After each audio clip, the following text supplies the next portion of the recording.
Olá pessoal, tudo bem? Meu nome é Gabriel Menezes, fundador do Infobranding. Estou aqui com a Amanda, que começou o projeto comigo, e hoje a gente vai falar no Diálogo Infobranding sobre endobranding. E para abordar o assunto, a gente convidou um grande especialista no assunto, que já esteve conosco em outras oportunidades, que é o João Hilgert.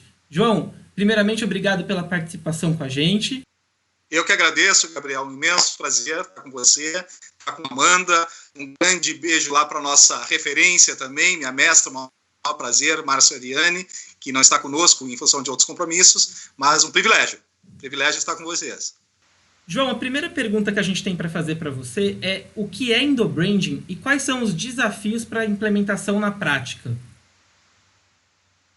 Gabriel, excelente aí a pergunta, porque normalmente quando a gente dá esse tipo de informação, as pessoas já começam abordando na pergunta a resposta do que vem a ser, né, o endobranding. E isso muitas vezes vai para um caminho, vai para um foco que não é, e a gente acaba ficando numa situação um pouco desconfortável de ter que dizer, olha, não é bem assim. Então, parabéns aí pelo direcionamento da pergunta. Endobranding é a forma, é a maneira como a gente alinha a entrega da marca para o público interno e esta mesma entrega, esta mesma marca nos vários canais, ou seja, utilizando aquela palavrinha tão já usual no mercado, a mesma entrega que a gente faz nos canais omnichannels, ou seja, em todos os canais simultâneos, onde essa marca ela é percebida e ou gerenciada administrativamente, né? Então, só que eu gosto muito de fazer uma parte nesta hora do que é endobranding, porque parece que a gente está com uma ferramenta, parece que a gente está com um modelo, parece que a gente está com algo a ser em sequência desenvolvido, né? E na realidade não, o endobranding ele tem esta função específica deste alinhamento, ou seja, eu não consigo vender bem lá fora se eu não vender bem dentro de casa, né, para a minha audiência interna, mas isto tem que ser cultura. Isto não é uma ferramenta, o endobranding nunca vai ser sazonal, o endobranding nunca vai ser para segmentos da empresa, ou é para todo mundo, né? Não existe esta fragmentação. Então, para nós falarmos de um conceito de uma maneira um pouco mais objetiva para o endobranding, é o alinhamento que se faz entre a percepção e a entrega do propósito de uma marca, tanto para o público interno quanto para o público externo, mas de uma maneira que esta estrutura ela venha de um movimento de fomentar uma cultura interna, de um movimento onde as empresas... E aí eu já entro, se vocês me permitem, já entro aí direto no desenvolvimento desse processo, que é o quê? Como se faz, então, o endobranding, né? Como essa prática, como é desenvolvida dentro de uma mega percepção, que eu acho que essa é a palavra que melhor podemos trazer para esse momento, em todos os seus estágios, né? Primeiro, a empresa, ela precisa... Mas isso é tão importante, gente, que a prática, nós estamos, né, a minha consultoria, aproveitando aí, deixando um pouquinho já dessa informação, a nossa consultoria trabalha com branding, projetos de branding e especializada em endobranding desde 2009, e a gente, nesses quase 11 anos de mercado, a gente percebe... no sofrimento mesmo, né? Na hora da prática, na hora das limitações, a gente percebe que o primeiro grande entrave, o primeiro grande dificultador, o primeiro grande obstáculo que nós encontramos na hora de praticarmos esse tipo de projeto, né, são exatamente o grau de consciência que as empresas têm em querer ou não que exista a cultura do endobranding, por mais paradoxal que isso possa parecer, né? Porque não foram uma, nem duas, nem três, foram dezenas de vezes que na hora de a gente apresentar para a diretoria, né, o pessoal que está comprando o projeto e vai decidir pela implementação ou não, pasmem, mas chega na hora da apresentação, uma das perguntas mais recorrentes é: precisa mesmo a etapa do treinamento? Já começa por aí. A primeira grande pergunta que a empresa deve se fazer é: nós temos condições de absorver conceitualmente este tipo de relacionamento, e mais do que conscientemente, com toda a estrutura de entendimento dos nossos líderes, para daí sim trabalharmos os liderados, esse é o ponto 1. Ponto 2, ok, temos condições de absorver a cultura do endobranding, né, que uma vez iniciada, só vai deixar de existir, né, se efetivamente acontecerem duas situações, ou a empresa, por uma razão ou outra, sair do mercado, né, ou se os CEOs, diretores, houverem trocas, enfim, de gestão, e aí a gestão que venha a dar, como já aconteceu, a gestão que venha a dar continuidade, entenda que aquilo deva ser interrompido. Jamais por questões de mercado, jamais, porque o mercado está exigindo cada vez mais que nós tenhamos esse tipo de preparo, que nós tenhamos esse tipo de estrutura. Uma vez, ok, a nossa empresa tem essa identificação com essa cultura, mapear todos os perfis, mapeamento de todos os perfis, ponto número 2. De líderes e liderados. Como eu disse anteriormente, o branding não é para colaborador, porque da marca, quando a gente faz gestão de marca, desde o chão de fábrica ao presidente da empresa, ao CEO da empresa, nós, gestores de marca, né, como vocês muito bem também têm nos seus dia a dia, para nós, gestores de marca, todo mundo é colaborador da marca. Não existe esta da verticalidade, enfim, da hierarquia, isso não é para mim. Também na hora da prática, isso a gente percebe que não é bem assim, se tem todo um trabalho de redesenho desse modelo, né? Felizmente já bastante em desuso, mas ainda com bastante ressonância no mercado, essa gestão vertical, né? Esse top-down. Mudando bastante, como a gente vai ver até o final da nossa conversa, já em função do perfil da geração Y e agora da Z que está entrando no mercado, ou seja, os milênios trazendo essa transformação do down-top, né? A coisa está indo da base, mas não por questões de exigência, e sim com questão de perfil, mas isso daqui a pouco a gente volta. Ponto número 3, programas educacionais. Olha a palavra, não é programas de treinamento apenas, programas educacionais de introspecção da cultura, é o ponto número 3 de como, né, nessa sequência que a gente está elencando aqui, de como fazer o endobrand, e aí sim o cruzamento com programas de treinamento específicos. Empresas maiores, obviamente, segmentados, empresas pequenas não tão segmentadas assim, né? E mesmo nas empresas grandes, quando a gente faz a fragmentação, quando a gente faz a segmentação desse treinamento, a gente efetivamente, em algum momento, reúne todo mundo, né? Porque cultura da empresa que não é vivenciada, que não dá o frio na barriga, que não tem o olho no olho, não é cultura, né? Então, esse é o passo número 3, o passo dos programas específicos de introspecção da cultura e de treinamento.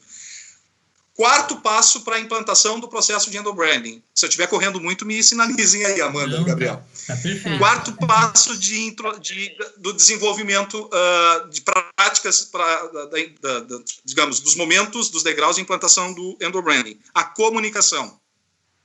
Comunicação para projeto de endobranding, que é perene, que é permanente, etc, etc, etc, como a gente vai abrindo esse leque, não é uma comunicação de e-mail, não é uma comunicação de festas, de aniversário, não é uma comunicação apenas, né, dos eventos sociais, não é uma comunicação apenas para puxar a orelha de alguém, que esse puxão de orelha também a gente vai ver que vai, felizmente, cada vez mais em desuso, porque dentro da horizontalidade que estamos trabalhando em modelo de gestão, cada vez mais a gente tira do ar algumas terminologias, a própria nomenclatura que se tem hoje de, né, setor de recursos humanos, chega a me dar um arrepio às vezes, né, porque para a gente que tem, eu trabalho com endobranding, não com este nome de endobranding, mas com a prática do endobranding, desde dos meus primeiros trabalhos lá, quando eu estava iniciando no mercado com 21 anos de idade. A gente tinha essas práticas internas com outros nomes, né, e que foram ao longo do tempo sendo aprimoradas. E eu sempre me incomodei desde lá, e lá se vão, entregando a idade aqui, lá se vão 38 anos de mercado, né? Lá se vão 38 anos de mercado, e eu sempre tive um incômodo, e esse incômodo chegou no limite para mim.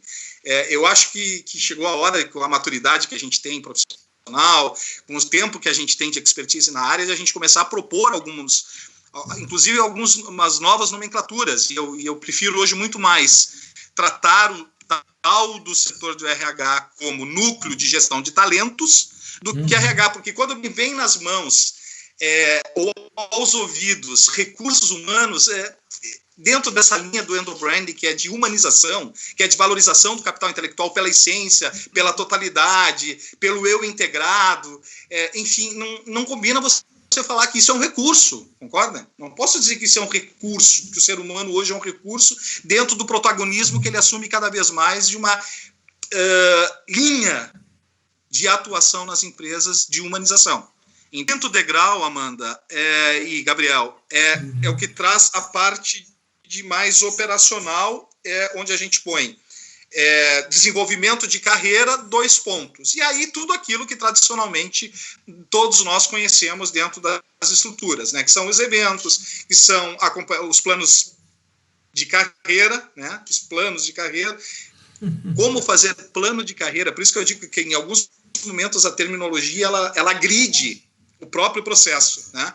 Como fazer plano de carreira onde, por exemplo, para a geração Z, que hoje está com 20, 21 anos entrando no mercado, e que com mais 2 ou 3 gerações Z e com a herança da geração Y totalmente tecnológica, daqui, sei lá, 40, 50 anos no mercado, vão estar dominando todo o processo, ou seja, né, os jurássicos já se foram e as terminologias também. Como dizer hoje, numa empresa, para uma pessoa de 21 anos que nasceu já dentro desse contexto social, qual é a tua profissão? Chega a ser até uma pergunta totalmente descabida, porque é tão multidisciplinar o entendimento e o acesso, seja pela grade curricular que está mudando nas universidades ou nas escolas, e vai mudar mais ainda, seja pelo lado multifacetado de como chegam as informações na tua casa, através da internet e tal. O fato é que hoje nós temos que correr atrás para cada vez mais nos tornarmos multi-entendedores e executores. Como é que eu vou chegar para uma pessoa num treinamento que está com 21 anos iniciando a sua vida profissional e perguntar qual é a tua profissão? É a mesma coisa que engessar o processo. Então, temos que tomar cuidado, vou ser bastante insistente porque o endobranding vive um novo momento, isso é maravilhoso. Né? O endobranding ele sai daquela concepção tradicional de público interno único exclusivamente. A gente vai ver até na relação com os stakeholders diretos que impactam na entrega dessa marca, como em algum momento a gente até tem que puxar o stakeholder, aquele direto que impacta na operação, para dentro de algum momento dos treinamentos, né? Que é o que a gente faz muito na prática. Antigamente nem pensar como que eu vou abrir minha empresa para terceiros, para os olhômetros da vida, etc. Não. Já que eu tenho stakeholders, quando o impacto desse stakeholder é forte na minha entrega, eu tenho que ter ele alinhado à mesma linguagem. João, mas então por que não se faz nos treinamentos módulos específicos para eles? Porque em algum momento eu tenho que cruzar aquele que é a verdade da empresa em termos de materializada, em termos de dia a dia, ou seja, o talento, o colaborador, com aquele que leva do talento e do colaborador essa mensagem, vamos chamar assim, do que a marca quer passar. Mas os stakeholders, dependendo da particularidade, da característica da empresa, ele tem stakeholders que impacta direto nesse tipo de entrega. Então, esta pessoa, em algum momento do endobranding, ela tem que ter uma participação, não de módulo, mas sim de introspecção de cultura. Né? Então, isso também é um outro momento.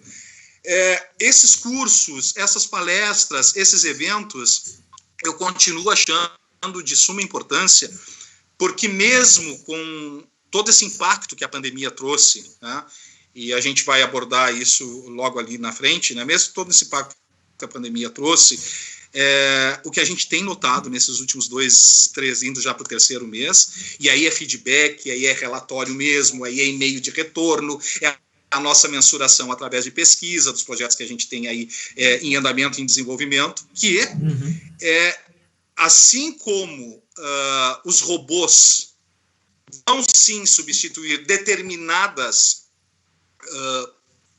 chamemos de funções hoje, né, para não chamarmos de profissão, porque a profissão é um pouco mais abrangente, mas determinadas funções, o presencial, ele também não... mas não... Voltando à ideia anterior, os robôs vão substituir, mas não vão acabar efetivamente com as pessoas das empresas nunca. Na mesma proporção está efetivamente o treinamento presencial, o convívio presencial, o olho a olho, o abraço abraço quando a gente puder, o olho no olho, o abraço quando a gente puder retornar, o aperto de mão e tal, porque isso entra numa área que eu particularmente sou apaixonado, estou me especializando também, porque é tudo linkado ao endobranding, que é o que o Márcio também defende, né, o CEO da Eletro, aí de São Paulo, no livro dele, Felicidade dá Lucro, já vem defendendo Felicidade dá Lucro, né, que Harvard, na disciplina que ensina a felicidade nas graduações, que começou com 8 alunos e hoje está com filas de espera de 1.000 e tantas pessoas de diferentes cursos para fazer a disciplina, na própria Unicamp, na própria Universidade de Brasília, aqui no Rio Grande do Sul, algumas universidades já se aproximando, a gente percebe claramente que a felicidade, ela entra para dentro de um processo como consequência. O propósito é o meio. Né? Então, isso é bem interessante, nós estamos nos aproximando, mas já estamos trazendo isso para dentro dos nossos treinamentos. Então, essa parte toda mais social do processo, ela nunca vai deixar de existir. Okay? Pesquisas de acompanhamento, obviamente, porque aquilo que eu não tenho retorno, como eu falei nesse exemplo aí do que a gente detectou ruído lá no stakeholder através de pesquisa, não é fazer cultura de endobranding, não é fazer o direcionamento dentro de um determinado período, ok, o pessoal está treinado, está informado e é isso. Não. Pesquisa permanente de feedback. Por quê? Porque se eu vou sair da análise, do acompanhamento, do perfil do meu líder, dos meus líderes e dos meus colaboradores psicológicos, e vou passar, alguns meio que dão uma impactada com essa palavra, mas seria no âmbito de sair do perfil psicológico para o perfil psicográfico. Mas para aí, perfil psicográfico é segmentado. Sim, é segmentado, mas eu tenho que ter a segmentação hoje cada vez mais clara para direcionar meus treinamentos. Em alguns momentos eu vou juntar as pessoas com mais experiência, né, chamemos assim, de outras gerações passadas, mas eu não posso deixar de falar a linguagem de cada segmento para que aquela mensagem da marca não tenha o ruído da comunicação e chegue efetivamente. Coisa que também, situação que também a gente percebe hoje em dia que é muito raro nas empresas. Põe todo mundo daquele setor no treinamento e larga o treinamento. E não é bem assim. A mesma frase que chega para mim, que tenho 50 e poucos anos, vai chegar diferente, vai chegar diferente para quem tem 20 e tantos. Nós, gestores, por 2 perfis, tanto de um produto quanto de talentos, nós precisamos mais do que nunca sermos âncoras desse processo de dificuldades e principalmente de novos horizontes. Então, no endobranding entra aí um novo pilar, ocasionado pela pandemia, que é este pilar de sustentação. Um exemplo fiquei muito orgulhoso, né, porque é uma empresa que eu acompanho já há muito tempo, uma empresa começou em Minas e desde 90 está no Rio Grande do Sul, que é a Arezzo, né, de calçados, e tem mais 5 ou 6 marcas sob o guarda-chuva dela, mas obviamente a marca-mãe é a Arezzo. E a Arezzo, a primeira coisa que ela fez na pandemia, nós temos aqui uma feira muito importante, uma feira calçadista anual, a primeira coisa que coincidiu com este processo da pandemia, a primeira coisa que a Arezzo fez, ela foi e tirou todo mundo de campo. Imagina, com inscrição, com stand montado, com os recursos direcionados, com todo investimento. Primeiro entendimento da empresa, proteger os meus. Não foi para a feira, cancelou a participação na feira, obviamente que isso impacto financeiro, né, nas finanças da empresa, mas o que ela fez com isso? Ela protegeu os seus. Passo 1. Passo 2. Ela deu condições de botar esse pessoal em home office, porque por mais que nós tenhamos um dado mais atual de 2018, que já tínhamos 3,8 milhões de pessoas trabalhando em home office por opção em 2018, por mais que isso foi uma avalanche. E uma avalanche que disse assim como o pessoal de escola, pessoal que precisa do computador, que não tem na sua casa para receber, né, as aulas digitais e tal, a mesma coisa com colaboradores, nós sabemos disso. Eu migro em vários tipos de empresa. Eu tenho na minha carteira de clientes vários tipos de empresas nos seus diferentes estágios de poder aquisitivo, digamos assim, de fluxo de caixa. Como é que você vai chegar para uma empresa? Claro, a Arezzo pode se fazer. Magazine Luiza, o que fez, né, e continua fazendo, como a gente tem acompanhado aí nas mídias e tal. Mas o fato é que, pequeno, médio ou grande, eu preciso ter a preocupação que eu não tenho que colocar o meu pessoal em quarentena por colocar em quarentena. Primeiro, a história que eu falei da consciência da empresa em querer fazer endobrand da maneira cultural. A Arezzo é um exemplo fantástico nisso. Eles, no primeiro momento, eles recolheram, tiraram todo mundo de campo e protegeram. No segundo momento, deram condições, computadores para quem não tinha, equiparam as pessoas, habilitaram as pessoas para poderem dar sequência de suas casas. Sabemos que no mercado não é bem assim. Passo número 3. E eu tinha uma pergunta em relação a isso, João, que é o quê? Sim. A gente comentou brevemente que por conta da pandemia, muita gente foi para home office de uma hora para outra. E você acabou de dizer que isso já vem acontecendo opcionalmente para outros tantos profissionais. De qualquer forma, é uma tendência de descentralização do ambiente de escritório. Existem preocupações que você está pontuando de equipar as pessoas, de proteger numa situação de pandemia, mas dar condições numa situação normal.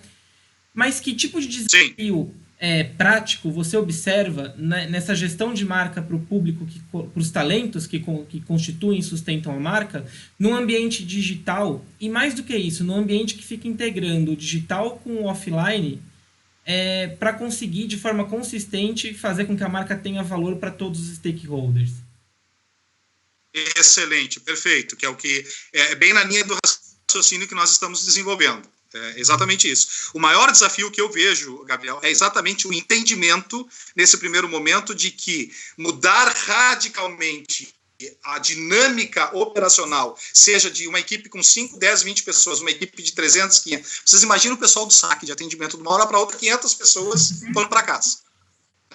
Então, assim, o primeiro grande desafio é tirar aquele tempo inicial, que todo mundo já deve ter feito isso, porque a gente está aí na crista da onda, né? Mas tirar, e muitas empresas ainda não fizeram essa lição de casa, o maior desafio é tirar um tempo para dizer assim, escuta, quem nós somos diante desse processo e o que nós podemos fazer, né? Porque não adianta simplesmente, isso foi um percentual altíssimo, eu acompanho muito os bastidores dos projetos que a gente tem aqui no Sul, acompanho muito as matérias dessa área e tal, o percentual não é baixo, Amanda, o percentual, Gabriel, não é baixo de empresas que simplesmente, seguindo a onda, colocou o pessoal em home office, e aí parou tudo. Então, na linha do maior desafio é exatamente o que nós podemos, dentro de um momento emergencial, levar de capacitação, mesmo que via digital, para essa nova realidade, né? Que capacitação a gente pode levar, obviamente dando respaldo, dando estrutura, desde da compra de computadores, veja, às vezes os nossos colaboradores moram mesmo às vezes lideranças, enfim, sem discriminação, moram em espaços compartilhados com mais membros da família, onde a única zona de trabalho, o único lugar de trabalho é uma mesa que cabe 4 pessoas. Né? Então, assim, não dá para a gente exigir, dentro desse desafio, o que eu recomendo e tenho recomendado nas empresas que a gente está atuando nesse momento é que, primeiro, tem um raio-x específico, isso demora um pouco, demora uma semana, demora 10 dias, mas organiza a tua visualização do teu momento empresa com o teu momento condições. E a partir de... Porque não adianta nada eu querer colocar as pessoas em home office e as pessoas não terem condições. O que vai acontecer com isso? Só vai aumentar o estresse, vai aumentar a fadiga do Zoom, que a gente está acompanhando muito aí, né, com o pessoal da psicologia. A fadiga do Zoom está tirando sonos, está impactando na saúde das pessoas. Então, assim, as expectativas que as pessoas tinham da tal qualidade de vida no home office não estão sendo, digamos, satisfatórias para todos os nichos. Nem todo mundo está gostando da experiência, e digo para vocês que também não é um percentual pequeno. Né? Essa história de que organiza a cidade no coronavírus, retirou, ok, tem essa parte do deslocamento, tem a parte da economia e tal, mas eu acho que o problema maior reside exatamente a pessoa ter que fazer isso por 2 questões. Primeiro, por não vontade própria, e segundo, ainda num contexto de pandemia, que é um contexto assustador, um contexto que mexe muito com o psicológico. Não é um home office convencional, normal, né? As pessoas estão sendo obrigadas a se enquadrar, né, nesse contexto, E fora isso, João, indo ao encontro do que você comentou, tem saído notícias recentes sobre, inclusive, o que você falou, né? Cobranças descabidas, né? Questões de reclamações de abusos, né? De cobrança de horário, porque as pessoas acabam não se adaptando, tanto gestores quanto os próprios colaboradores, a equipe, né? Com relação a esse contexto. Sim. A gente está lendo muito isso, Amanda, na mídia, né? Tem acompanhado muito, e eu, em alguns momentos, porque por mais que eu tenha também retirado, digamos, a parte presencial o máximo possível, nós, nesse momento, em alguns casos, nesses 3 meses, nós fomos verdadeiros apagadores de incêndio. Nós tivemos que ir para dentro da instituição, tivemos que conversar com os líderes, principalmente com os líderes, tivemos que dizer para ele isso que nós estamos compartilhando aqui com vocês, que, calma, pessoal, não é seguir dentro daquela teoria do oceano azul, né, oceano vermelho, oceano azul, não é nós seguirmos uma onda em cima de um cenário que não está favorável, muito pelo contrário. O home office não é, talvez, a melhor saída para a continuidade do processo, para esta realidade de empresa. É isso que nós precisamos entender, que o que vale para um não vale para o outro. Por isso que eu acho que o maior desafio realmente continua sendo não ir na onda claro, segurança, saúde, respeito às determinações legais das autoridades sanitárias e governamentais é uma coisa. Agora, o impacto disso dentro da realidade empresarial depende do líder, depende do CEO, depende da diretoria. E isso eu não vejo, digamos assim, com as devidas exceções, mas eu não vejo um movimento um pouco mais de massa nesse sentido. O que eu tenho visto é que as pessoas estão falando muito no tal do home office, que realmente é uma boa opção, mas para quem já vinha, como naquele dado que eu dei de 2018, por opção, e não, como disseste, Amanda, por pressão, né? Então, equilibrar, Gabriel, esta receptividade obrigatória, né? Para o colaborador ou para o líder, é o grande desafio agora do momento, nesse sentido de ajuste momento pandemia. Porque eu preciso, por todas as razões que a gente já deu, da estrutura, das habilidades, do entendimento, da capacitação, de muni-los com a informação e tal, o aspecto mais importante desse processo é, sem sombra de dúvida, a maneira com que esse colaborador aceita e digere isso.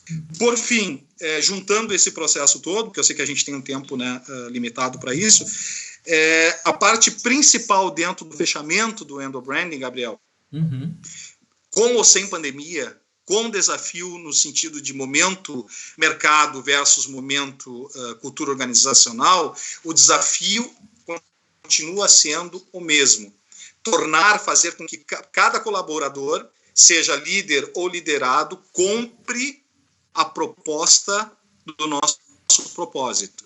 Uma vez, porque aí, assim, tu informa, né, tu comunica, tu engaja, esse engajamento ele vem em cima de algo que você dá para o colaborador sempre dos dois lados, né, líder e liderados, que é colaborador da marca, dentro desse propósito de engajamento, através do quê? Do propósito, que é o nosso DNA, que é a nossa razão de ser enquanto empresa, que vocês já abordaram muito bem num diálogo anterior, que a gente acompanhou, né?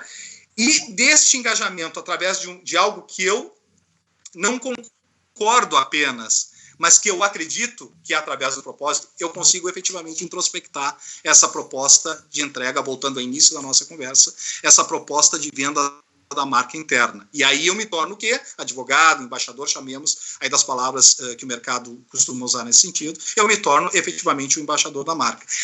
Detalhe, este processo, tu não compra transparência.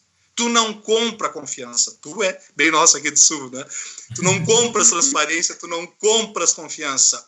Ou a marca tem e entrega, ou não se constrói endobranding. Eu trago o seguinte pensamento. Endobranding, assim como branding é gestão da marca, englobando endobranding e o público interno e o público externo, né? Em todos os seus pontos de contato. Uma maneira bem simples e objetiva de definirmos branding. Assim como o branding trabalha com confiança, com entrega, com verdade, com transparência, o endobranding triplica, quadruplica isso. Por quê? Porque você está vendendo para quem efetivamente vai entregar, né? E hoje nós sabemos que a parte do empoderamento, por exemplo, que é outra parte apaixonante do endobranding, as pessoas, poxa, mas como? No treinamento, ao menos, né? Quando a gente coloca essa parte do empoderamento do colaborador nas mídias sociais para efetivamente, aspas, vender a nossa proposta de marca. Mas como que eu vou entregar para o meu colaborador esse empoderamento nas mídias sociais? Para tu entregares esta outorga, esse certificado de embaixador a ele, você treinou. E nesse treinamento você viu quem absorveu e quem não absorveu o processo. E aí endossá-los como embaixador em cima daqueles que efetivamente têm condições de serem esses embaixadores, porque hoje a gente sabe, através de pesquisas diárias aí, as pessoas elas acreditam muito mais no que um colaborador, no que um pai, uma mãe, um parente, um amigo disse da marca, do que aquilo dos próprios canais oficiais da marca, né? Então, isso que a gente... E aí é que eu vejo um link perfeito com o endobranding. Quanto mais nós investirmos, e aí volto também no início, onde, né, alguns gestores dizem, mas que investimento esdrúxulo para esse processo. Mas não é só investimento financeiro. Quando nós investimos em termos de consciência, que é uma cultura permanente e que tem que ser fomentada permanentemente dentro do processo, e aí é que eu vejo o maior valor da palavra investimento, né? Nós entregamos o quê? Nós entregamos para o nosso primeiro público, aquele que vai vender lá fora, na proporção que nós entregarmos internamente, nós entregamos para ele o quê? O marketing de experiência. É nesta hora que nós... Experiência, né? É nesta hora que nós... Veja bem, e aí eu acho não só apaixonante o processo em si, no tocante, apaixonante no sentido literal da palavra, das pessoas se apaixonarem, se identificarem a tal ponto que cria aí o que nos treinamentos também, essa é uma hora que a gente relaxa um pouco com o pessoal, e eu faço uma analogia ao casamento, né? Eu conheço alguém, fico lá 15 dias, 20 dias e vou conhecendo esta pessoa, né? Ou eu me apaixono e fico com ela 10, 15, 20 anos ou uma vida inteira, ou eu me separo nos primeiros dias, nos primeiros meses. Esta analogia, eu acho ela bastante pertinente e feliz, porque nesta hora eu até já fico esperando, eu acho que até passou pela cabeça de vocês, quando alguém diz, não, mas e quando eu preciso do emprego, numa analogia, né, as pessoas que estão com outras por necessidade, e fico no emprego porque eu preciso do emprego por dinheiro. Aí é que entra o valor do endobranding, porque no processo de endobranding você nunca vai deixar alguém ficar na empresa.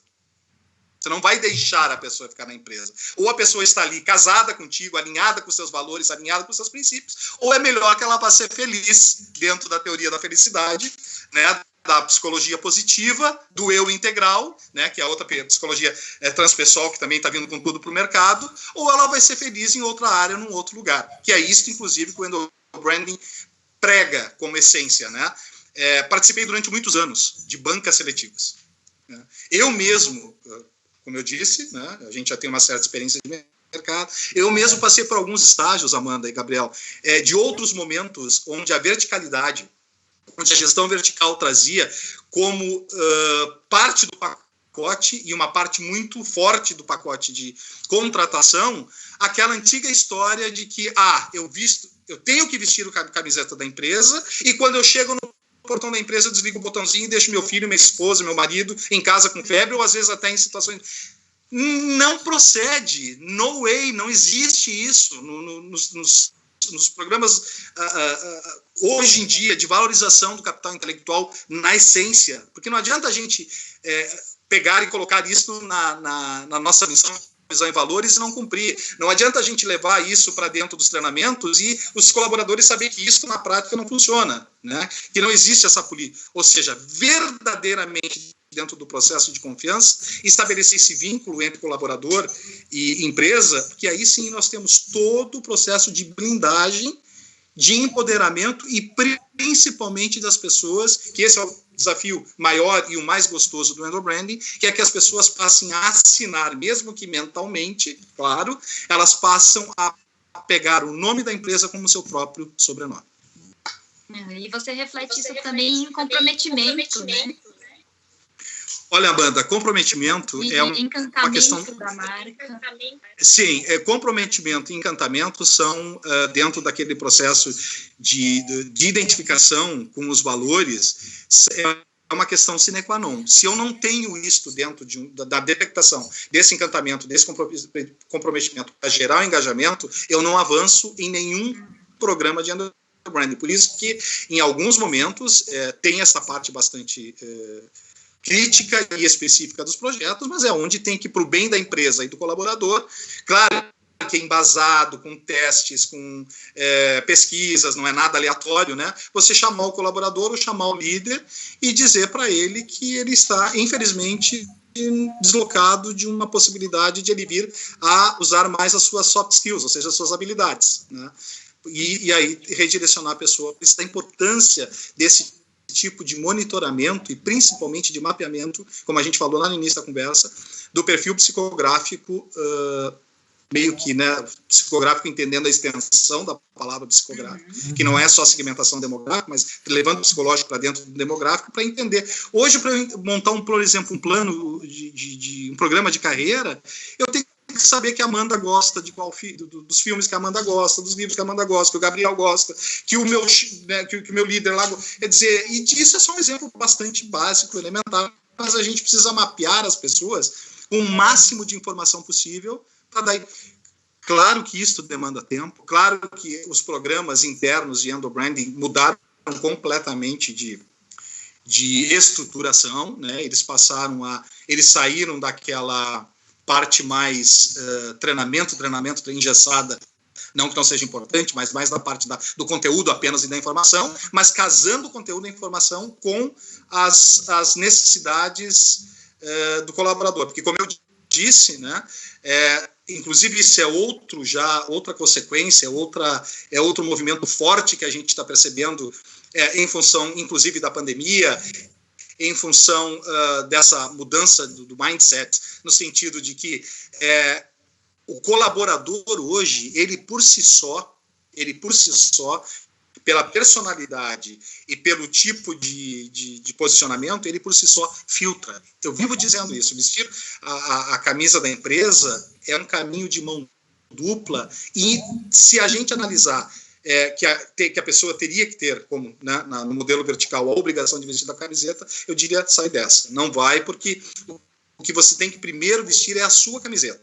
Vestindo a sua camiseta em cima do alinhamento, aí você vai procurar a empresa que permita que você case a sua camiseta com a camiseta da empresa. E aí sim, nessa simbiose, que não é palavra bonita, não, que não é totalmente factível. A gente tem exemplos e retornos, temos treinado aí pelo projetos, aí vem mais um agora de proporção estadual, que vai levar um bom tempo também nessa parte do endo. A gente tem bastante já subsídios e bastante retorno de pesquisas, onde percentuais altíssimos, de 60%, de 70% de engajamento nas nossas propostas enquanto empresas, exatamente pelo entendimento que o colaborador tem de ou permanecer na empresa ou ir embora.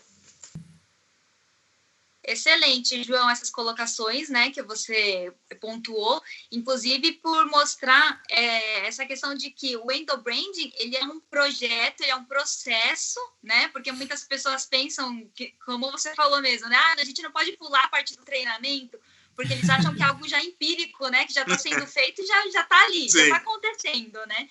E, então você mostra assim que realmente é um processo importante, é um projeto com as etapas bem determinadas, e isso leva um tempo, né? Até acho que seria interessante você contar um pouquinho assim do período, tempo aproximado que leva um projeto, né? Eu sei que varia de acordo com a empresa, e diferenciar uma questão que muita gente confunde, né, no mercado, que é o que é endobranding e o que é endomarketing, né? Então as coisas confundem muito os dois termos, né?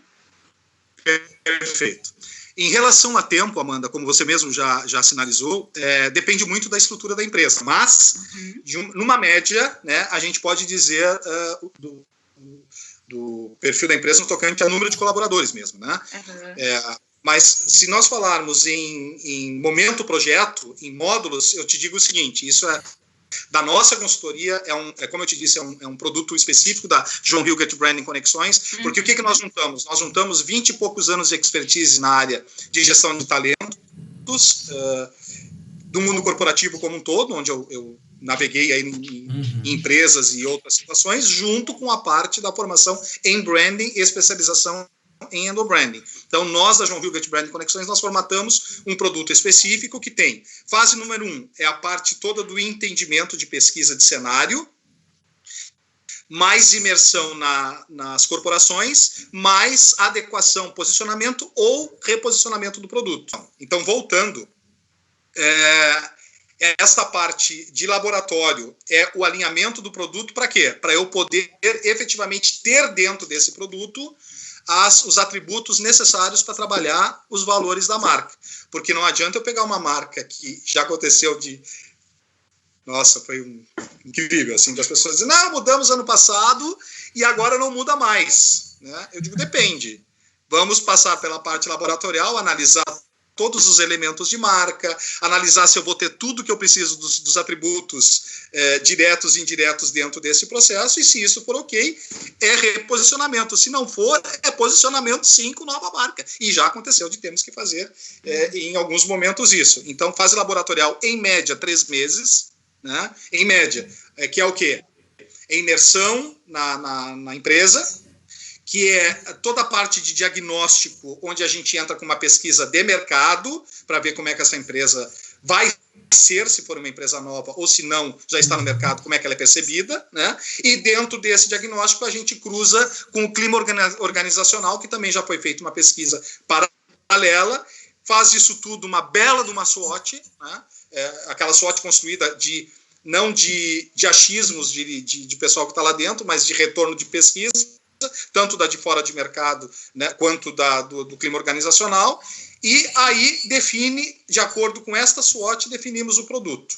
Aí o produto vai ser a marca em si, né?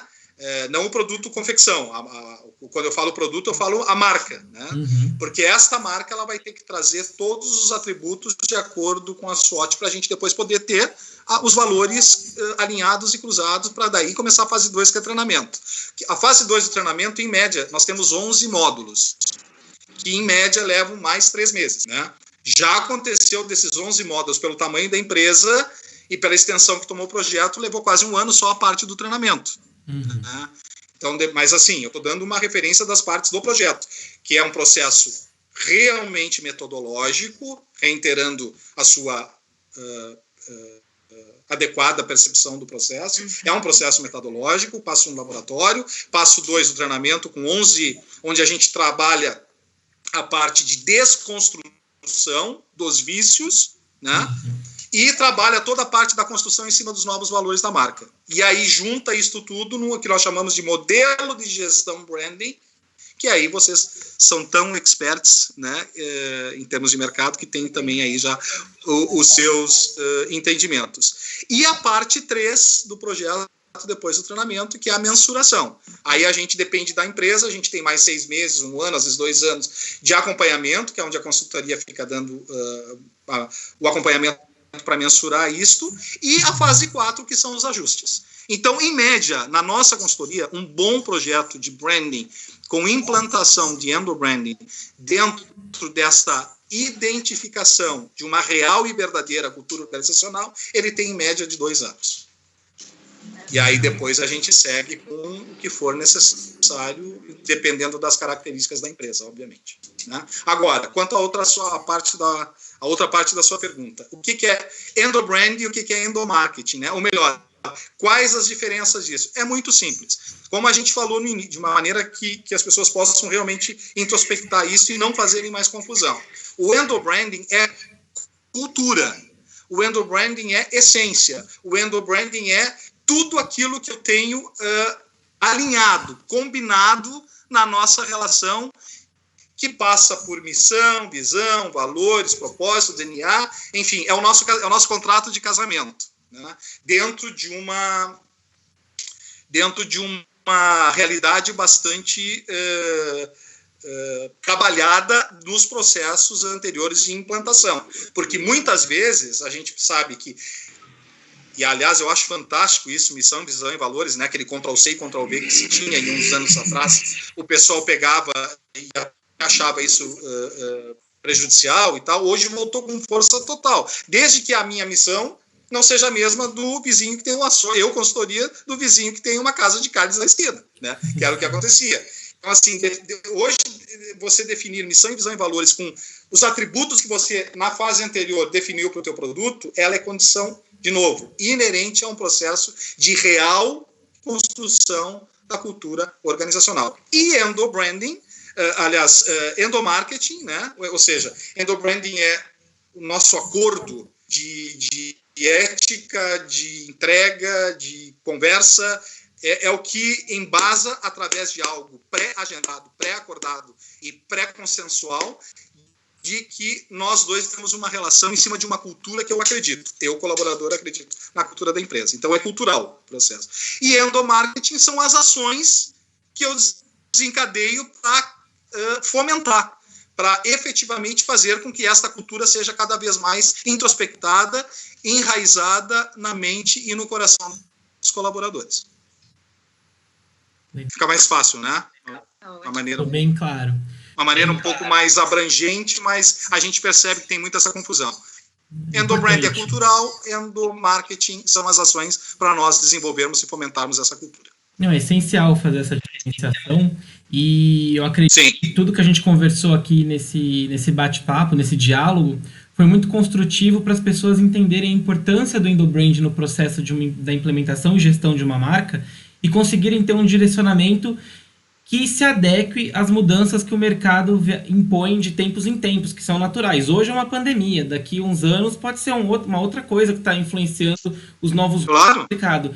Então, assim, João, muito obrigado por compartilhar conosco esse seu entendimento sobre o endobranding, de ajudar os nossos, quem acompanha nosso portal a entender sobre a importância desse assunto. Amanda, obrigado também pelas colocações. E eu convido a todos a acompanhar o portal InfoBranding, conferir os artigos que lá estão disponíveis, porque muitos deles abordam temas relacionados com o endobranding e aos pontos abordados nessa conversa. Então, João, mais uma vez, obrigado por participar conosco e até uma próxima. Eu que realmente tenho sempre, é um prazer mesmo, é um privilégio estar com vocês, porque a gente, além de ser parceiro aí de uma jornada já que começou há algum tempo, nós temos um alinhamento, eu vejo no Gabriel, eu vejo na Amanda, na Márcia, ou seja, eu vejo no escopo, né, do InfoBranding, que é um alinhamento de descomplicar o branding e, mais do que descomplicar o branding, de trazer efetivamente as tendências de uma maneira bastante já comprovada, efetivadas em termos de mercado, né? Porque, veja bem, se nós da João Hilgert Brand Conexões, nós entendemos que marcas são entregues por pessoas, né? E projetadas como se pessoas fossem para outras pessoas. Né? Se a gente tem esse entendimento dentro da nossa realidade, como é que nós vamos tratar o endobranding única e exclusivamente como uma ação pontual, ou uma ação de venda para o público? Não, nós temos que efetivamente entender que isto é uma cultura. E, por fim, né, eu deixo a nossa mensagem aí também agradecendo imensamente pela oportunidade que vocês nos deram, e sempre, como já reiterei, sempre nos dando uma maior satisfação. Eu deixo, principalmente para esse momento agora de pandemia, né, com tudo isso que a gente falou de mudança, de humanização, que ela tem que ser efetivamente verdadeira e que isso tem que estar no DNA da empresa de maneira a ser praticado, eu deixo a frasezinha do nosso grande guru, Peter Drucker, que diz: a gente não pode prever o futuro, pandemia, né? Mas a gente pode criá-lo. Um grande abraço para vocês, muitíssimo obrigado, prazerzão aí. Obrigado, até a próxima. João, obrigado, Amanda. Obrigada. Tchau, tchau.